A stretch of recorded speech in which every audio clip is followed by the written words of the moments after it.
In this video, I'm going to be showing you how you can delete your Likee account. So this is very simple to do, and all you need to do is launch up Likee, and then you want to go ahead and tap on your profile icon at the top left. Then you want to scroll all the way down until it says settings, tap on settings, and then you want to scroll down again, and then where it says manage account, tap on manage account.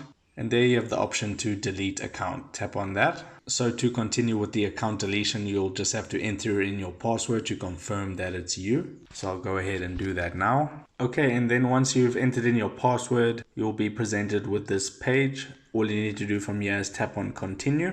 And then you can read the terms of the account deletion. Tap on the I have read and accept the Likee account deletion agreement.